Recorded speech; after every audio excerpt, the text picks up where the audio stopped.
Okay, and then Facebook finally understands you're there. Cool, you're online. So it's August 14th, and I'm having the honor to receive here my great friend, great bass player, professor, and colleague a long time in all these ISB meetings. I have the honor to have him in Brazil already in Goiânia, and now we're in this special live with ISB President John Schimek. Thank you, John. Hola, Tedush. Hello, everyone. Yeah. So cool. Well, people are gonna get in it, and then in your top right side of the screen, you have live comments if you want to see what people are saying as we talk. Okay. Okay. Great. And yeah, so we were just chatting here before getting online, and you were gonna tell me about the something about the university. I know already the Oklahoma City University is becoming, with presential classes next week, which is wow. Yep. Starting on Monday. Starting on Monday. Well, thank you for inviting me, and it's not only an honor to speak to you, but to see you. I always enjoy seeing you, my friend. So thank you. Thank you. I was about to tell Sonia a funny story. Our university has been online since February, end of February, and that very first week, besides teaching double bass, I also teach 2 classes in the spring, and one of them is orchestra literature seminar. And the students didn't really know how this was going to work either. And so for the first class, they logged in, and I can see them. We use Zoom, and I can see them in the little boxes. And a couple of the students were still in bed. They were laying with their heads on the pillows and the laptops propped on their chests. And I had to yell at them, get out of bed. You're not watching television. This is your professional training. They didn't quite understand how this was going to work. Yeah. And in another class that I taught the next day, I shouldn't tell you this, but it's kind of fun. It was clear that the co-ed had just come from taking a shower. I mean, her hair was all wet. She had on a bathrobe. And I said to her, would you mind just excusing yourself and get dressed for this class? So we all have to learn to do it the new way. To me, the hardest thing in meetings is being to teach people how to behave, digitally, not to interrupt, wait until your turn, and ask before you actually speak. And, especially with Brazilians, it's not easy because we all talk active. Yes. And it's been, Well, when I started in February, this orchestra literature class is a discussion class. So just as you were saying, I would make a point and then we'd have 14 people talking, and I couldn't understand anything because I could only hear a word or two, whoever was the loudest. So yes, you're right. We had to learn Zoom etiquette. Yeah, and it's how is it that you were beginning to tell me, but we didn't talk too much. And how you thinking your base classes are gonna happen now presentially? Will you tell me the specific things you did to your office? Okay, for the face-to-face teaching. Yeah. First of all, everybody on campus must wear a mask. If you are going to visit our campus, you have to actually ask permission to come onto campus. So we're trying to cut down on as much non-university traffic as possible. So everyone wears a mask. There are hand sanitizer stations all over our building. You remember coming to our building. Sure. There are, and everyone is required to wash their hands every hour. I don't know how they're going to police that, but there's sanitation stations everywhere. There are directions painted or taped onto the floor, which hallway is going north and south, which hallway is going east and west. The dismissal of classes in my studio and other studios are staggered. So we'll never have a big congregation of people in the hallway between classes. What other things? They've upgraded our air handlers and put on UV lighting to kill germs. Like they do in the metro in New York City and all those. Yeah. The students all wear masks. The voice teachers have shields so that they can sing, but they're singing into the shield, similar to like what the medical people are wearing now. Yes. No hugging. Oh. I know. I thought of this. I thought of this idea, and I asked my dean. I said, if I go down to the store and I get one of those sheets of plastic that you lay down when you're painting, on your floor, and if I could just hold it up to my student and then hug them so that they're on one side, and then and he just didn't think that was going to work. I imagine there are some people that actually made a whole, a whole piece of cloth with that, with hands and like everything. Yeah, so they could hug their grandchildren or something. Yeah. But can't do this for every student. I think this will be very hard for us worldwide because I'm hoping I'm speaking for every professor, but I really miss my students. I haven't seen them since the first part of February. I mean, in person, online all the time, but in person, and I miss them. And we just have to play by new rules until we can figure this all out. Yeah. And now, as a president for the International Society of Bassists, now, you must be relieved that you're not organizing the convention next year. That's going to be a challenge. It is a challenge. Hans Sturm will be the convention host, and we're working as if we're going to have one.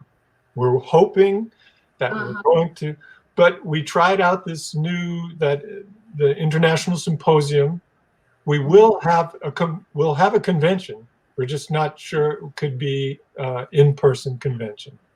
Yeah, I'm counting on it. I'm counting that I'll be there in Nebraska. But I asked Hans the other day that you're probably thinking of activities that they're going both ways, like face to face and also through streaming. Yes.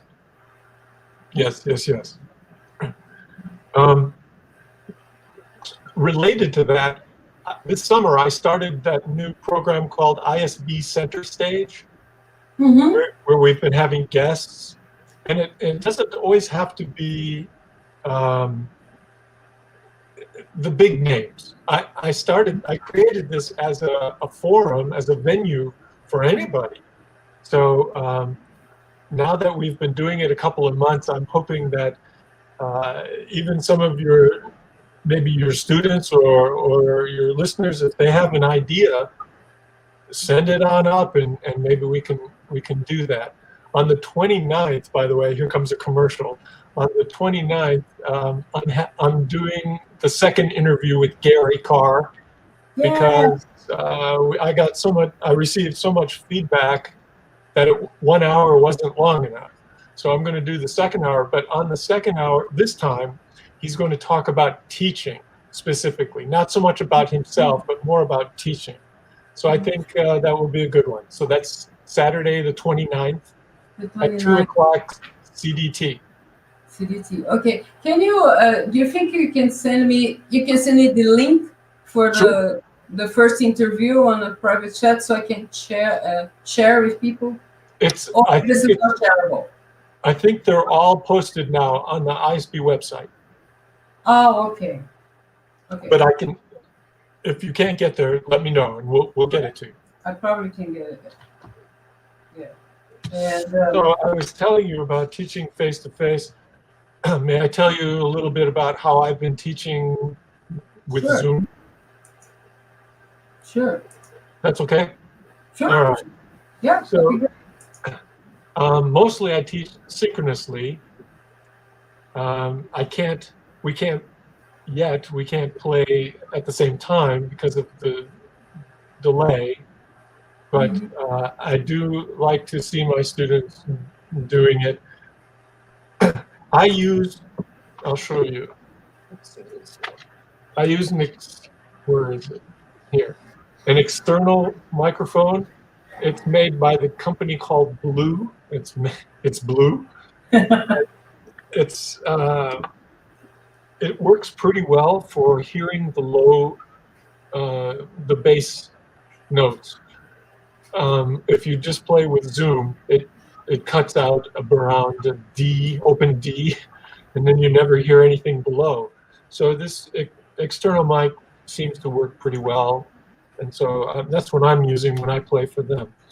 I have my students also make video recordings which they submit, and then I can write out a critique for them. But like I said, I prefer seeing them actually playing, because then I can see if there's something that I can help them with immediately. I play, you play. So I will play something and then they play back, or they'll play something and I'll play back. Or they'll play something and I'll say, did you mean it to be like this? So we do that a lot. We do group play. Sometimes I'm the leader. Most of the time I ask my students to be the leader. And so how we do that is everybody turns off their mutes their microphones, and the one student has to be the leader. So we're hearing that one student, we play silently. And that has really made everybody step up their game, because now everybody's hearing only you play. But that's a way of us playing together. Okay. Oh, that's nice.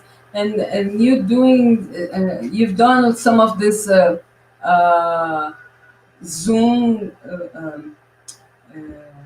how you say the puzzles with your students. You know, the Zoom puzzles that people are doing, like we did with Rumblebee. You're doing something like that with your students? I can't hear the one word that you're saying. The puzzles? Oh.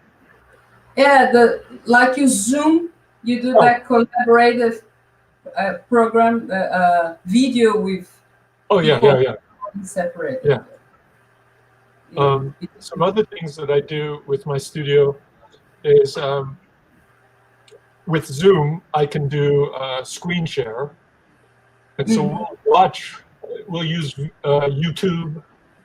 We'll watch bass players and we can hear them, and then we'll discuss what we listen to, or we'll watch an orchestra. Like for instance, right now we're working on Ein Heldenleben. And so we'll watch the orchestra play it, and then, or maybe play silently along with them and then discuss it. So using technology that way. Yeah. And then what they like, I guess I created this monster, but early on, I started making games for the ends of the lessons, for the ends of the group meetings. And one of the games that they like is, I call it Base Jeopardy. Do you know this TV show Jeopardy, where you Uh-huh. have questions? And Uh-huh. so I have been making Base Jeopardies. And Sonia, you know, this is the US. It's all about competition. Okay. It's like So, a Who Wants to Be a Millionaire or something. Who wants to win the base competition? Let's go. so some of the topics have been famous double bass composers, famous jazz bass players, famous instrument makers, anything that I can think of. One of them that was kind of funny was the last. I guess that was last time was know your Wanda Bass Music Center, which is where my Building. music Yeah. department is. And I would ask them questions specifically about things in my building, and they didn't know. They were so focused. They go to their class. They go.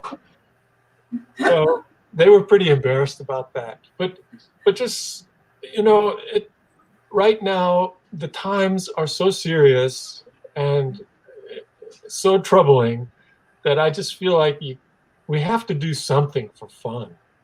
We Yeah, have to remember we are humans, and this we're going to get through this. definitely. So, We've been through so many difficult things, and now because of this COVID, we have to think deeper, deeper inside each other in order to help each other to keep going. That's why we're here, actually, in this life. That's what we're doing, like trying to tell people, hey, everybody's just hanging in there, so hang in there too. yes, I agree. You know? One of my responsibilities as a senior faculty member, ugh, is to Yeah. mentor some of our younger new faculty. And they are very depressed because they they just came on last year in the fall, and then they had no students in the spring. And they were so excited to teach. And now so I meet pretty much every week with them, just maybe only for a half hour or whatever, and just let them talk about how they're feeling. And I'm sure See, I told you you were in this Freud look. I told you.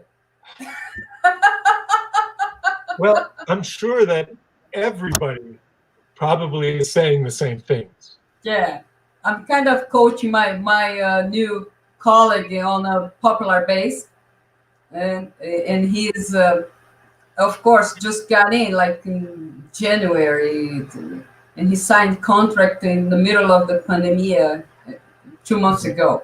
Mhm. He's totally lost, but we talk almost every day, and try to Well, get. I don't know if you can see from there, but I've earned all these gray hairs. I change the color of my hair whenever I want. So, well, I want to acknowledge people that are getting their Voila Marx is here. Márcia Del Francisco, Edmundo Ora, it's a harpsichord player, and Mateus, Tel, Pedro Porto, and Isabel Bloom. So people are just getting in. And if you have questions, guys, just ask. You know? And one thing that I find very important, John, it's that I think base community is very active on doing things online. We see things we cannot follow everything because it's a lot, which is Yes, great. I think we're the leaders, maybe. There's so much going on. And as president of the ISB, it's really, I mean, COVID is terrible, but it's helped open my eyes to new ways of communicating. Yeah. And so we are trying all these new programs, new, online symposium and base ISB center stage. And we're talking about a competition that could be done maybe online. And it's pretty wide open right now. But we're learning. And that's the good thing. We're learning. Yeah. And it's just one more thing that never happened before and I have to deal with. It's funny that I have a funny story. I don't know if you remember, but when we had ISB in Oklahoma City, I was scheduled to play a recital, and it was the first time I traveled to play a recital without my bass. Mm-hmm. So you were kind enough to let me choose one of the school basses that was exactly in the same string length as mine. And I planned to arrive 2 days earlier so I could practice, and I was going to perform with this Polish pianist. And then what happened then when I was inside the airplane in Sao Paulo to fly Chicago, the flight was canceled. And we had to spend the entire night in that little city outside of Sao Paulo. And we took off next morning. I lost all my connections. I ended up arriving almost 2 days after what I was supposed to without my luggage. I had only my music and my bow with me, which I never shipped. So I was with me. So I spent 3 days at school without any, just Walmart something, and people thought I was gonna show up, and some of the competitors got the bass you had prepared for me.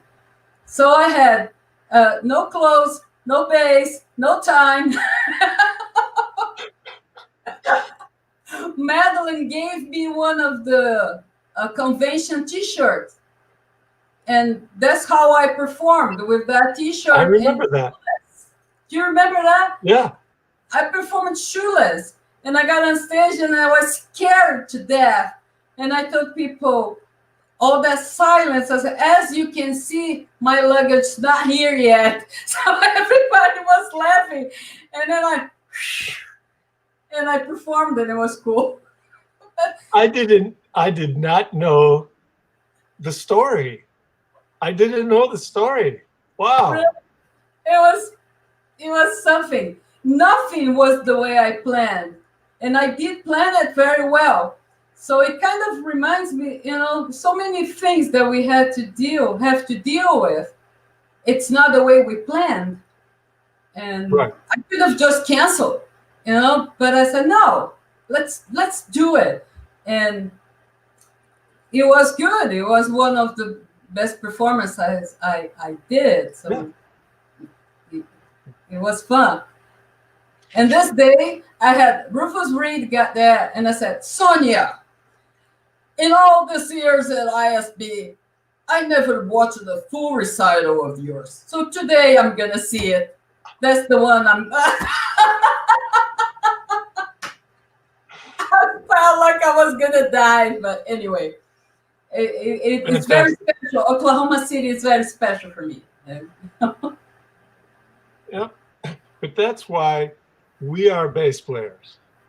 In this meeting that I went to this morning, I just sat. I didn't go to it. I Zoomed it, but I'm listening to my colleagues. The violins or the brass or whatever, and they're just so upset about everything. Oh, my wife, who's a brass player, just walked by and she said, watch it.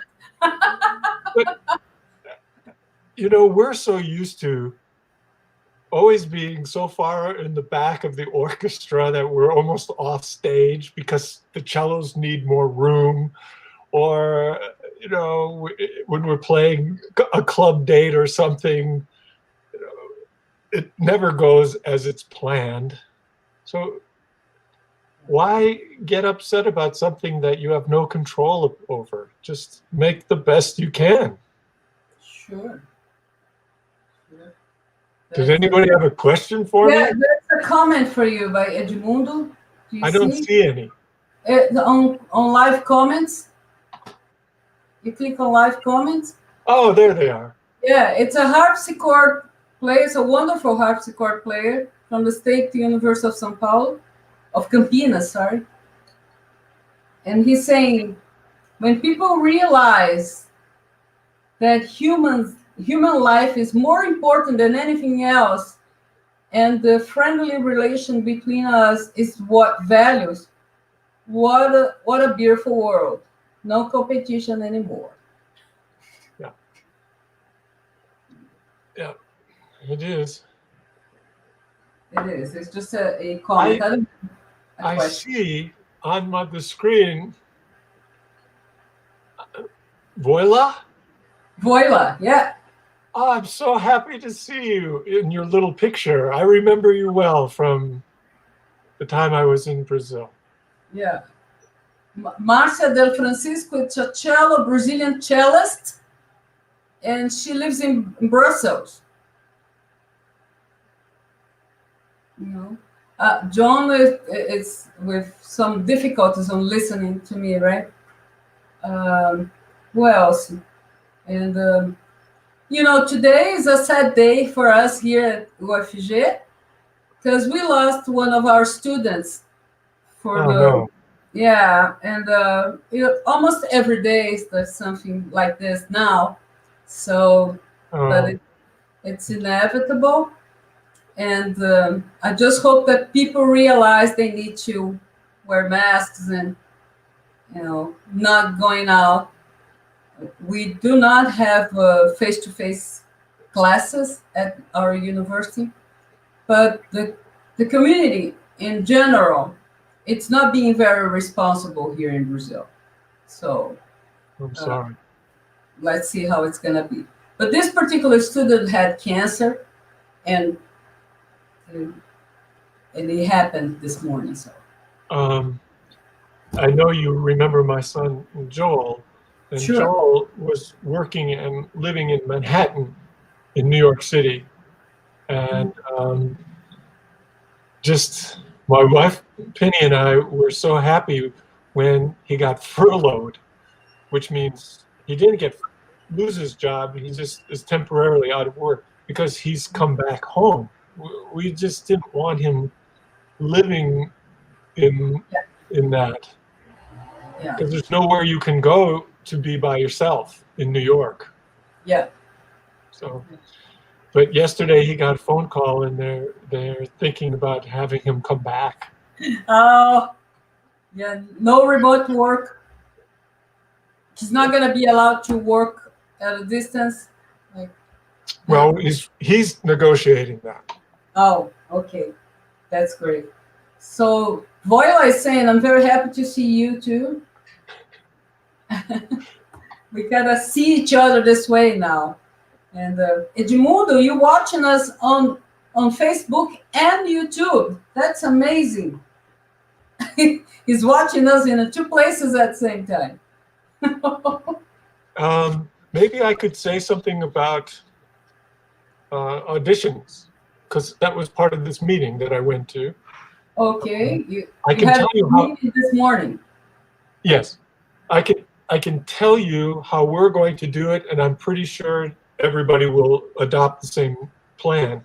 But we're no longer going to do face-to-face auditions, and so we'll be using either YouTube or another one called Accepted. And it's the same kind of platform. It's a video platform. So what I will be saying to my students is, now your auditions will have to be even, if it's this good, it's going to have to be even this much better. It's going to have to be, because now it's like watching television. You can just rewind it and keep watching it over and over and over. So that's the way it's going to be now. And I'm This sure. put all the rounds, like you have different rounds for auditioning for the university or just one? We would like to just have the one. Sometimes we ask a student to re-audition, so that would be like a second round. But at my school, we only audition for spots. So whatever is open. Next year, I will only have two openings because Okay. I have 12, Wow. and so I tell all my recruits, if you're thinking about coming, audition right away. We if you audition, we'll tell you right away. We don't wait until, like a lot of schools in the U.S., they wait until April to make their final decisions. We'll tell you right away and what scholarship you might receive, so that you can make other plans if this doesn't work out. Wonderful. I have one student that just graduated last year that was considering going for his master's or something. So I'm gonna tell him that. I'm not even sure what to say to people now, because if you're online, it's going to be a whole different college experience than Yeah. going. And that's one of the reasons why our university decided to start face-to-face, because the students in the U.S. have also been quarantined since February, and they're just really there's hunger to have a college experience. But as you and I were talking beforehand, I'm anxious. I'm going to be cautiously optimistic, and I'm going to make sure that I don't leave my office very often. Yeah. Well, John, I really hope that everything goes as you planned and that you are safe, Thank you. and as well as your students and your family. And let's keep in touch. Hopefully, we're going to see each other in Nebraska. That's the plan. And thank you so much for joining me for this 30 minutes. It was great to see you again. Obrigado por ouvir. Is that close? It was perfect, actually. Thank you. Thank you, everybody that's watching us. And tomorrow here, same time, I have to say that in Portuguese. Amanhã, gente, no mesmo horário, às 15 horas, a gente está aqui com a Sônia Albano de Lima, parte 2, tá? E hoje, então, agradeço muito John Schimek por estar aqui com a gente, dividindo um pouco da realidade da Oklahoma City University, na Escola de Música lá, e o nosso presidente da Associação Internacional de Contrabaixistas. Thank you so much, John. Thank you. Great to see you. Bye, everybody. Bye, everyone. Soon. Bye-bye.